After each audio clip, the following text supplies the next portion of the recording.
स्वागत है आपका भीम न्यूज इंडिया, देश के सबसे प्रमुख और विश्वसनीय चैनल में। आप देख रहे हैं भीम न्यूज इंडिया। नमस्कार, मैं आपके साथ हूं। आइए जानते हैं आज की ताजा अपडेट्स। देश और दुनिया में क्या चल रहा है उसकी पूरी जानकारी लेकर हाजिर हैं। सबसे पहले बात करते हैं आज के मुख्य समाचार की। यूजीसी बिल के समर्थन में ओबीसी समाज के हुए लोग लामबंद। दिल्ली में किया जबरदस्त प्रदर्शन। उसके बाद कॉन्स्टिट्यूशन क्लब में की एक विशाल सभा। देखिए आप किस तरीके से वक्ताओं ने अपने विचार व्यक्त किए। आप देख रहे हैं भीम न्यूज इंडिया। मैं हूं आपका दोस्त विनय कुमार सिंघल। आपसे निवेदन है कि यदि आप हमारे चैनल पर नए हैं तो प्लीज़ हमारे चैनल को सब्सक्राइब कर हमारी मदद कीजिए। भीम न्यूज इंडिया के फेसबुक पेज और ट्विटर को भी आप फॉलो कर सकते हैं। देखिए एक रिपोर्ट। करता हूं, अभिनंदन करता हूं, इस्तकबाल करता हूं। दोस्तों, एक मिनट के लिए इतिहास में मैं ले जाना चाहूंगा कि देश के अंदर बहुत सैकड़ों सालों से बाहर के आक्रांताओं ने आकर के यहां के मूल निवासियों को बेवकूफ बना करके खूब राज किया। लेकिन उनसे भी ज्यादा खतरनाक अभी जो सरकार है वो है। इस सरकार की इतनी दहशत है, इस सरकार के सामने हमारे राष्ट्रपति भी कुछ नहीं बोलते हैं, चाहे वो माननीय रामनाथ कोविंद हो, माननीय द्रौपदी मुर्मू हो या चीफ जस्टिस ऑफ इंडिया जिनके ऊपर जूता फेंक के मारा गया, उन्होंने भी कोई संज्ञान नहीं लिया था। अब आप एक बात बताइए कि हमारे तो इतने बड़े बड़े योद्धाओं को अपमानित किया जाता है मंचों के ऊपर। अब आप अभी जो सबसे ज्वलंत उदाहरण है वो यूनिवर्सिटी ग्रांट कमीशन का है, जो 16 जनवरी को जो ये बिल आया, कानून आया। अरे उसमें क्या था, SC ST के लिए जो 2012 वाला था उसी को दोबारा जो इन्होंने अप्लाई कर दिया सुप्रीम कोर्ट ऑफ इंडिया ने। अब आप ये देखें कि बेचारे ओबीसी को इसमें जोड़ा गया। और जैसे कि आप पहला जो पॉइंट है जाति जनगणना का, सभी पॉइंटों में नहीं बोलूंगा, केवल इतना जरूर बोलूंगा कि ओबीसी भाइयों का तो खून खोल जाना चाहिए। अरे एक बात बताएं, देश में हर दूसरा आदमी ओबीसी से है और ये जो अनुसूचित जाति जनजाति के लोग हैं ये तो पिसते आ रहे हैं, इनकी कोई सुनने वाला नहीं है देश के अंदर। अरे ये जो कमीशन बना रखे, अनुसूचित जाति आयोग बना रखा है, किसी काम का नहीं है। आप अपनी कोई भी वहां पे जो है शिकायत दे दो, उसके बाद तारीखें लगेंगी और कुछ भी नहीं होना, और अंत में उसके ऊपर फाइनल रिपोर्ट लग जाती है और जो पीड़ित है उसको तो सूचना भी नहीं होती कि उसका जो है केस बंद कर दिया गया है। अरे दोस्तों, इसीलिए देखो इसका क्या इलाज है।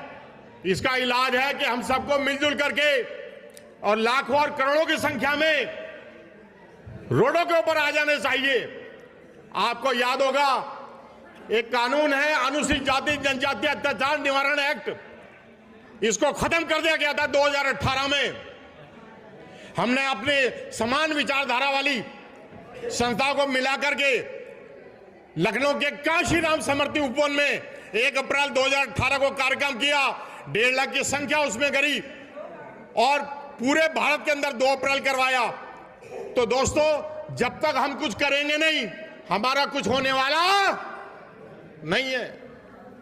अगर अंग्रेजी में कहावत है ना, God helps those who help themselves. अरे जो अपनी मदद खुद नहीं करते उनकी भगवान भी मदद नहीं करता। अभी हम सबको ये कितने सारे ज्वलंत मुद्दे हैं, जैसे जाति जनगणना का है।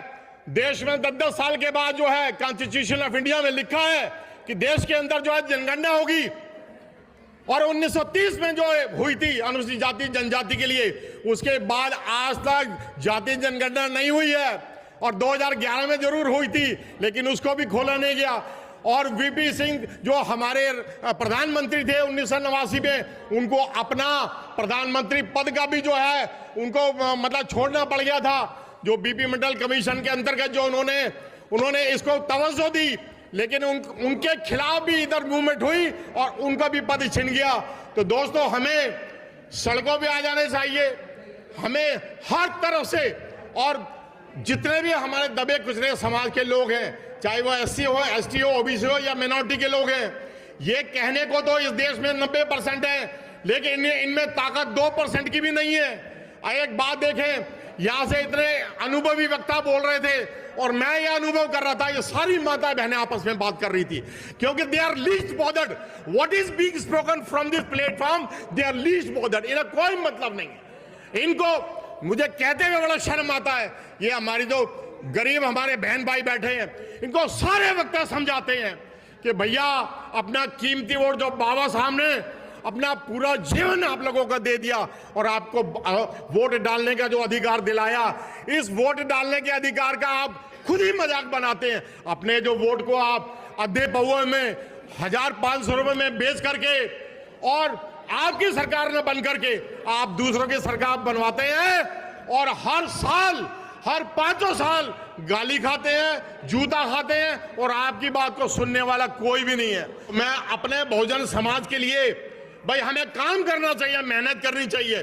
4 लाइनें बोलूंगा, उसमें मेरी सारी बात आ जाएंगी। अपने बहुजनों के लिए बोल रहा हूं कि मेहनत अपने भाग्य की रेखा। हम सारे जो है मेहनत के लोग बैठे हैं यहां पर, मेरे ख्याल इक्का दुक्का ही होगा जो बिल्डर होगा या करोड़ों अरबपति होगा, बाकी सब हैंड टू माउथ लोग बैठे हैं। कि मेहनत अपने भाग्य की रेखा और मेहनत से क्या डरना, मेहनत अपने भाग्य की रेखा और मेहनत से क्या डरना, और कल गैरों की खातिर की आज अपनी खातिर करना, और फौला दिए हैं सीने अपने और फौला दिए हैं बाहें, और हम चाहे तो पैदा कर दे चट्टानों में राहें, चट्टानों में राहें। सरकार ने उसमें बहुत चालाकी से हमारे ओबीसी का कॉलम नहीं रखा है, तो ये तो पहले से ही हमको विदित है कि उनकी नीयत में खोट है। परंतु जैसा अभी यहाँ पर हमारे सूरज मंडल साहब ने जो यहाँ प्रस्ताव रखा और आप सब लोगों ने उसका समर्थन किया है कि अगर वो ऐसा नहीं करते हैं तो निश्चित रूप से हमें पुनः आंदोलन में जाना पड़ेगा। और दूसरी जो बात अभी कॉलेजियम की यहाँ पर प्रमुख रूप से लिखी गई है, अगर वास्तव में कॉलेजियम सिस्टम ना होकर अगर हमारे लोगों का भी सुप्रीम कोर्ट में और उच्च न्यायालय में प्रतिनिधित्व होता, तो मैं इस मंच के माध्यम से यह बोलना चाहता हूं, क्योंकि मैं मध्य प्रदेश के बहुत पिछड़े जिले सिवनी से आता हूं और हमारे तमाम ओबीसी और किसान भाई बहुतायत में वहां पर रहते हैं। मैं कहना चाहता हूं कि चंद लोगों की आवाज केवल 2 दिनों में ही माननीय सुप्रीम कोर्ट ने संज्ञान लेकर उस पर रोक लगा दिया। मैं ये कहना चाहता हूं कि जब 3 काले कानून इस देश में लागू किए गए थे और जब हमारे हजारों किसानों ने 1 साल तक धरना दिया और लगभग 700 किसानों को अपनी जान गंवानी पड़ी, उन्होंने अपने किसानों के हित में कुर्बानी दे दी, तब क्या माननीय सर्वोच्च न्यायालय के लोगों ने उसका संज्ञान नहीं लिया? कितनी दूर था? दिल्ली में सुप्रीम कोर्ट है, दिल्ली में आंदोलन हो रहा है, बड़े बड़े कटीले तार और खीले जैसे देश के दुश्मन आ गए हों, उनको दिल्ली में नहीं घुसने दिया जा रहा था।